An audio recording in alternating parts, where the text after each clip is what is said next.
Hello दोस्तों, स्वागत है आपका हमारे यूट्यूब चैनल ओनली स्टडी ज्ञान में। आज हम पढ़ने वाले हैं 11th क्लास इकोनॉमिक्स का जो बुक है अर्थशास्त्र में सांख्यिकी, उसका 5 चैप्टर केंद्रीय प्रवृत्ति के माप। इसमें हमें मुख्यतः माध्य, माध्यक तथा बहुलक पढ़ना है। तो इसी के आज परिचय हम लोग देख लेते हैं और फिर इसमें जो होता है ना individual series, discrete series, continuous series, वह कैसे उसे पहचान सकते हैं हम लोग, इसके क्या फार्मूले होते हैं, वो सब हम लोग आज परिचय में देखने वाले हैं। तो यहाँ पे हमारा ऑप्शन है, पहला है माध्य, जिसे कि मीन कहा जाता है, MEAN मीन। और इसे जो है एक्स बार से दर्शाया जाता है। एक्स के ऊपर जो है वह बार का चिन्ह लगा होता है। और यह जो होते हैं वह 3 टाइप के होते हैं। जो मीन होता है वह 3 प्रकार का होता है। दूसरा है मीडियन, तो इसे एम से बड़ा एम से दिखाया जाता है, जिसे कि इंग्लिश हिंदी मीनिंग होता है माध्यक। और तीसरा है मोड, जिसे कि बहुलक कहा जाता है और इसे एम और छोटा ओ से या फिर बड़ा जेड से दर्शाया जाता है शॉर्टकट में। तो इसे बात करें हम लोग, इसमें कुछ इम्पोर्टेंट पॉइंट की, तो वो है सीरीज। इसमें होता है सबसे पहले 3 प्रकार का। पहला IS लिखा हुआ यानी कि इंडिविजुअल सीरीज, दूसरा DS यानी कि डिस्क्रीट सीरीज, तीसरा CS यानी कि कंटिन्यूअस सीरीज। कोई भी आंकड़े जो होते हैं वह 3 प्रकार से व्यवस्थित किए जाते हैं, इंडिविजुअल सीरीज में, डिस्क्रीट सीरीज में और कंटिन्यूअस सीरीज में व्यवस्थित किए जाते हैं। मेथड की बात करें, जो ज्ञात करने का मेथड होता है माध्य, माध्यक और बहुलक का, उसका भी 3 मेथड होता है। पहला डायरेक्ट मेथड जिसे कि DM कहा जाता है, दूसरा शॉर्टकट मेथड जिसे कि SM कहा जाता है, या फिर एज्यूम्ड मेथड यानी कि एज्यूम्ड मीन कहा जाता है इसे, तीसरा स्टेप डेविएशन मेथड यानी कि SDM कहा जाता है। आगे बात करें यहाँ पे हम लोग IS, तो यह इंडिविजुअल सीरीज जिसका हिंदी मीनिंग होता है व्यक्तिगत श्रेणी। दूसरा DS यानी कि डिस्क्रीट सीरीज, तो इसका जो मीनिंग होता है वह होता है असतत या फिर खंडित श्रेणी। तीसरा होता है CS यानी कि कंटिन्यूअस सीरीज, इसे कहते हैं हम लोग विखंडित श्रेणी, मुख्यतः बोला जाता है। आगे देखते हैं हम लोग, अब हम लोग देख लेते हैं स्टैटिक्स सीरीज जो बांटा गया 3 भागों में। तो हम लोग कैसे पहचान सकते हैं कि कौन सा आंकड़ा कौन से सीरीज में व्यवस्थित किया गया है। तो यहाँ पे पहला है इंडिविजुअल सीरीज यानी कि जो व्यक्तिगत श्रेणी होता है वह किस तरह के दिखते हैं। तो इसमें मुख्यतः 2 चीज़ पाए जाते हैं। पहला आइटम्स हो सकता है, यानी कि आइटम का हिंदी होता है मद, तो आइटम्स यानी कि मदो, तो मदे हो सकते हैं इसमें, या फिर एक्स जो होता है वह हो, 2 चीज़ दिया रह सकता है। मद में जैसे दिया गया 4 6 2 9 7 1 5, एक्स में दिया गया 5 6 7 9 1 4 3, इस तरह दिया गया है।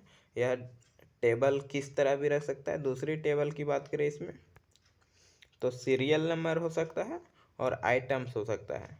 यहाँ पे एक्स नहीं है, सीरियल नंबर लेकिन है, तो सीरियल नंबर 1 2 दिया रहेगा, ये नहीं दिया रहेगा तो भी अपने से यह दे सकते हैं। और आइटम्स यहाँ दिया गया 5 6 2 8 9 7 2।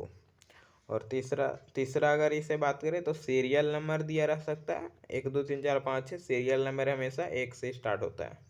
और एक्स दिया रह सकता है, इसमें आइटम से नहीं है एक्स लेकिन है 4 6 2 7 9 3 2। आगे हम बात करेंगे ये सब से रहने पर कैसे माध्य, माध्यक और बहुलक ज्ञात करते हैं।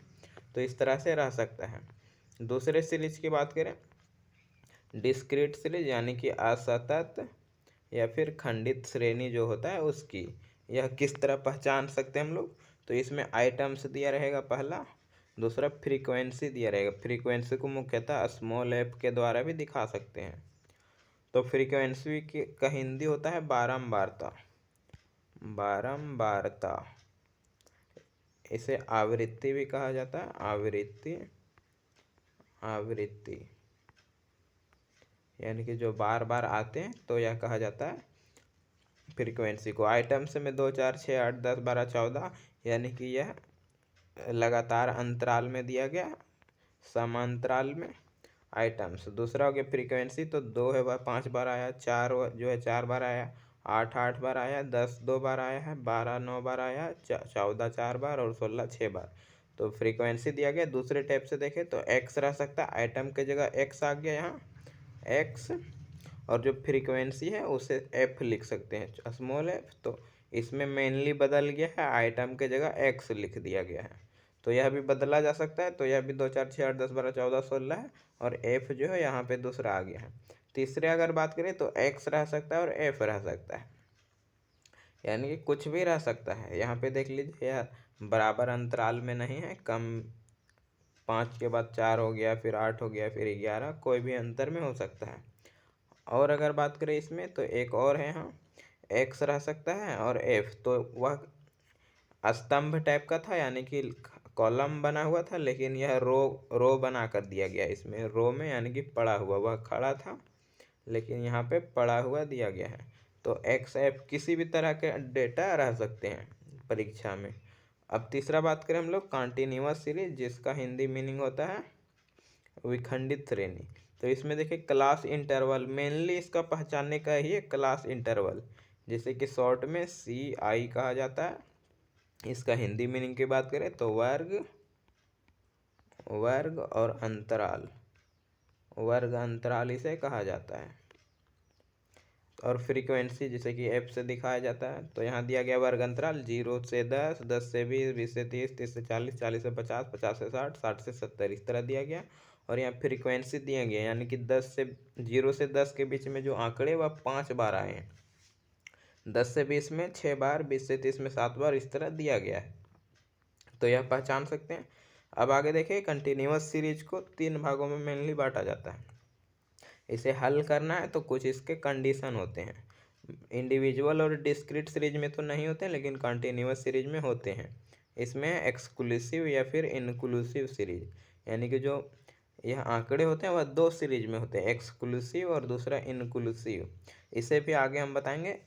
यहाँ देख लेते हैं आप लोग, इंक्लूसिव में क्या होता है। इंक्लूसिव देखें तो जो वर्ग अंतराल होगा CI क्लास इंटरवल, वह रहेगा 0 से 9, फिर 10 से 19, इस तरह रहेगा। लेकिन जो एक्सक्लूसिव में रहता है, एक्सक्लूसिव में वह होता है 0 से 10, 10 से 20, 20 से 30, इस टाइप का होता है। लेकिन इसमें एक कम होता है, तो यही मेनली अंतर है इसमें। दूसरा देखें तो सिंपल और कम्युलेटिव इसमें पाया जाता है। और तीसरा मिड वैल्यू निकाला जाता है। मिड वैल्यू को एक्स कहा जाता है, मेनली स्मॉल एक्स। और इसे निकालने के लिए जो होता है वह L2 plus L1 divide by 2 किया जाता है। L2 जो होता है वह होता है उच्च सीमा, यानी कि जो इसमें 70 यहाँ देख सकते हैं, और L1 जो होगा वह निम्न सीमा होगा। तो यहाँ हो जाएगा 70 प्लस 60 बटा 2। अगर इसे ऊपर देखें तो 60 और 50 है, तो 60 प्लस 50 हो जाएगा। इस तरह निकाला जाता है एक्स को। तो इस तरह हम लोग देख लिए। अगले वीडियो में हम लोग देखेंगे माध्य, माध्यक तथा बहुलक निकालने के जो फॉर्मूले होते हैं। तो माध्य कैसे निकाला जाता है, उसके प्रकार आदि के बारे में चर्चा करेंगे। अगर आप लोग का कमेंट आया तो मैं जल्दी से उसे अपलोड कर दूंगा उसका भी वीडियो। और चैनल को सब्सक्राइब कर ले। वीडियो अच्छा लगा हो तो लाइक कमेंट ज़रूर करें।